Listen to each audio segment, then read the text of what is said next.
Assalamualaikum warahmatullahi wabarakatuh. Waalaikumsalam warahmatullahi wabarakatuh. Selamat pagi anak-anak. Gimana kabarnya hari ini? Baik ya. Sebelum memulai pembelajaran, mari kita berdoa terlebih dahulu agar pembelajaran hari ini diberi kelancaran. Berdoa dimulai. Bismillahirrahmanirrahim. Raditu billahi rabban bil islami dinan wa bi Muhammadin nabiyyan wa rasulah. Rabbi zidni ilma warzuqni fahma. Amin ya rabbal alamin. Sebelum memulai pembelajaran, Bapak absen dulu ya. Ya Pak.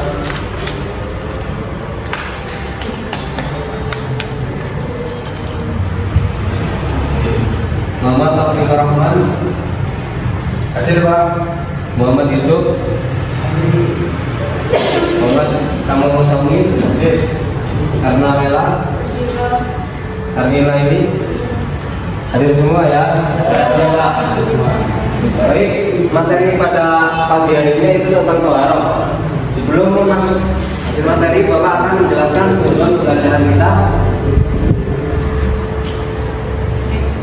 Berikut adalah beberapa tujuan pembelajaran.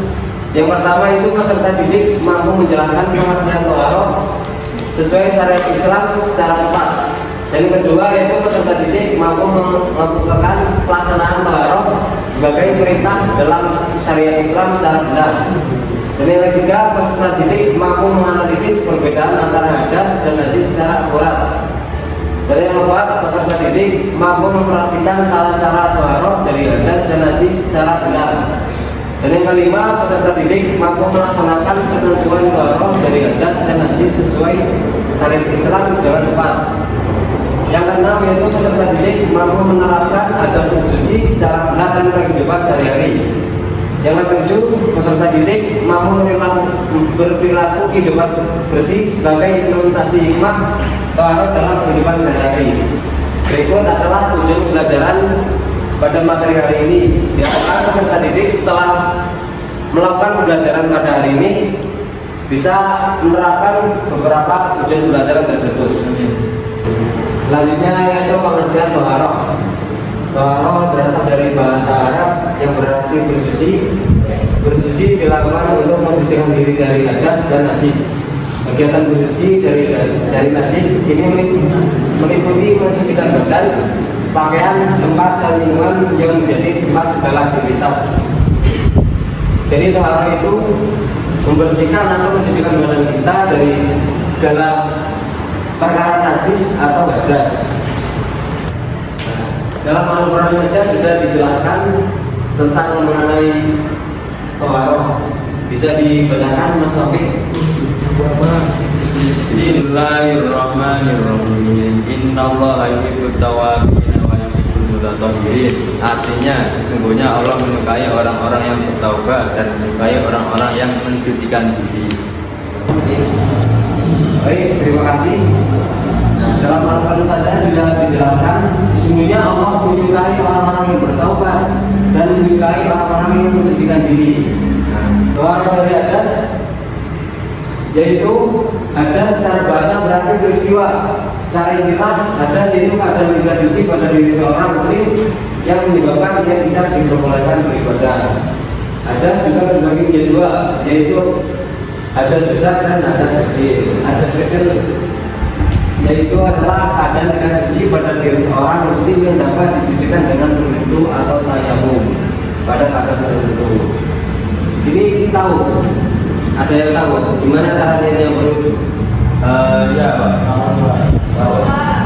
Coba kita lakukan bareng-bareng ya. Bismillahirrahmanirrahim. Nawaitul wudu an rafil hadasil asghari fadlillahi ta'ala. Baik, terima kasih. Berikut adalah tadi niat untuk berwudu. Dan di sini ada yang tahu niatnya bertayamum itu gimana? Lupa Pak. Saya Pak. Oh ya silakan. Jawab. Bismillahirrahmanirrahim. Nawaitu tayammuma istima'ati sholati fardholillahi ta'ala. Tepuk tangan untuk Allah.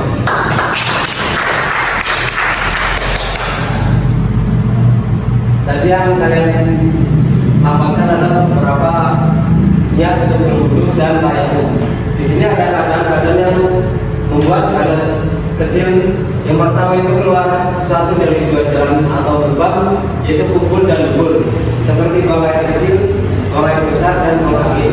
Jadi ketika kita buang air kecil atau buang air besar atau buang angin, ketika kita ingin melaksanakan ibadah, kita diwajibkan untuk bersuci dulu. Bersucinya itu dengan cara berwudu atau tayamum. Jika tidak ada air, kita bisa digantikan dengan tayamum. Yang kedua yaitu hilang akal seperti mabuk bila bisa atau tidur. Ya. Ketika kita tertidur atau sengaja tertidur, kita ingin melaksanakan ibadah seperti membaca Al-Quran atau sholat, kita diwajibkan untuk bersuci. Yang ketiga itu bersentuhan kulit dengan lawan jenis yang bukan mahram tanpa ada batasan yang menghalanginya. Dan ketika kita mempunyai wudu, kita bersentuhan kulit dengan lawan jenis tanpa ada halangan, itu membuat wudunya batal. Dan yang keempat itu menyentuh kemaluan kubur atau dubur dengan telapak tangan. Hadis besar yaitu hadis yang adalah keadaan tidak suci pada diri seorang muslim yang dapat disucikan dengan mandi junub atau mandi besar. Jadi mandi ada besar itu bisa disucikan dengan mandi besar atau diganti dengan tayamum jika tidak ada air. Selanjutnya itu keadaan-keadaan membuat hadas besar. Yang pertama itu keluar mani baik karena mimpi atau hal yang lain bagi laki-laki. Dari kedua itu haid atau menstruasi bagi perempuan. Yang ketiga melahirkan wiladah yaitu darah yang keluar saat seorang perempuan melahirkan. Yang keempat nifas yaitu darah yang keluar setelah seorang perempuan melahirkan. Dan yang kelima melakukan hubungan suami istri. Dan yang keenam yaitu meninggal dunia kecuali bagi orang yang sakit. Selanjutnya yaitu toharo dari najis. Najis secara bahasa artinya kotor, secara istilah adalah najis. Kotoran yang menjadi sebab kesalahannya seorang untuk beribadah kepada Allah. Bersuci dari najis itu bagaimana membersihkan sesuatu dari najis. Najis terbagi menjadi tiga, yaitu najis muwafaq, najis mutawasithah, dan najis mughalathah. Yang pertama yaitu najis muwafaq. Bisa dibacakan Mas Taufik pengertian najis muwafaq? Najis muwafaq adalah najis yang ringan seperti air kencing bayi laki-laki yang belum berumur 2 tahun dan belum makan apapun kecuali air susu ibu. Cara mensucikannya cukup dengan membersihkan air pada benda atau tempat yang terkena najis. Cara mensucikannya najis muwafaq itu yang pertama cuma membersihkan air pada najis tersebut. Setelah itu sudah suci pada bagian yang terkena napas. Selanjutnya yaitu najis mutawasithah. Najis mutawasithah yaitu najis sedang. Najis ini dibagi dua macam, yaitu najis mutawasithah hukumiyah dan najis mutawasithah ainiyah. Contoh najis mutawasithah yaitu darah, nanah, bangkai, binatang, air kencing dan lain sebagainya.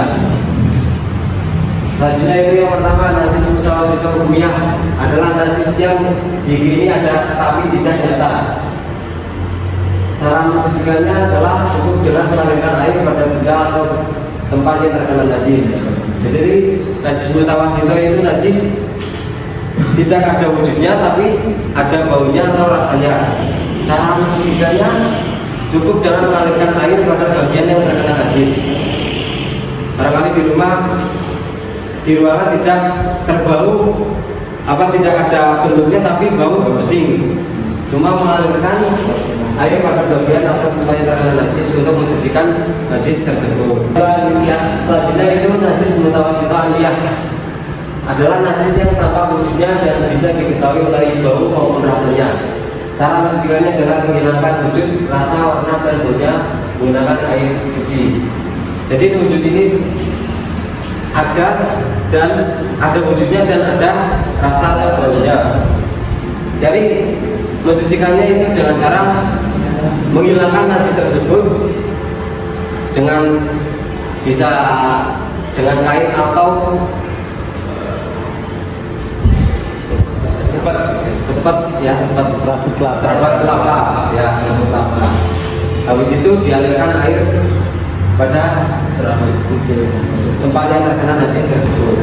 Selanjutnya yaitu najis mughalladzah. Najis mughalladzah berarti najis yang berat secara mensucikannya secara bertahap, yaitu dengan membasuh sebanyak 7 kali. 1 kali diantara menggunakan air yang dicampur dengan tanah yang suci. Setelah najis mughalladzah terdapat pada anjing dan babi. Ada pun berasal dari anjing dan babi seperti air liur, daging, darah, air kencing, bulu dan kotoran.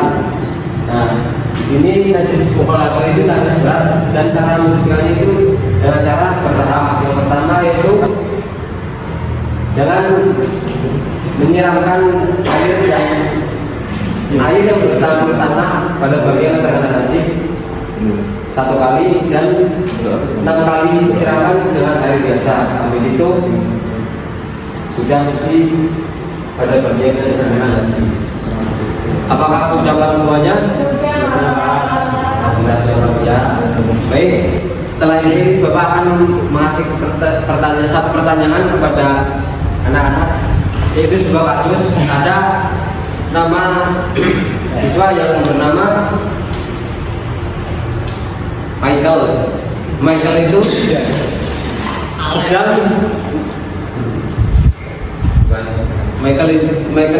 sedang bermain dan tiba-tiba Michael jatuh, tangannya luka. Nah, luka tersebut mengeluarkan darah tersebut terkena baju.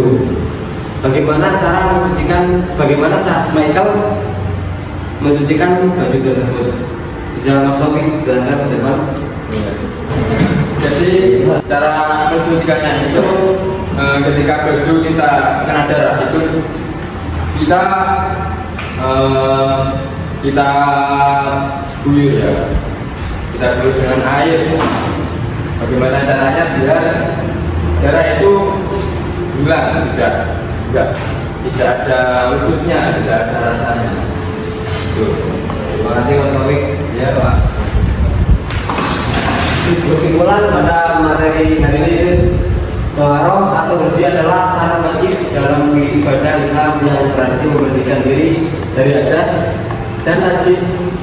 Bersih terbagi menjadi 2, yaitu hadas, bersih dari hadas dan bersih dari najis. Hadas besar dengan mandi wajib dan tayamum sebagai pengganti jika air tidak tersedia. Bersuci tidak hanya membersihkan fisik, tetapi juga meningkatkan kesucian spiritual dan iman. Penerapan toharoh penting dalam kehidupan sehari-hari untuk menjaga kebersihan diri dan lingkungan serta mendukung kelancaran ibadah.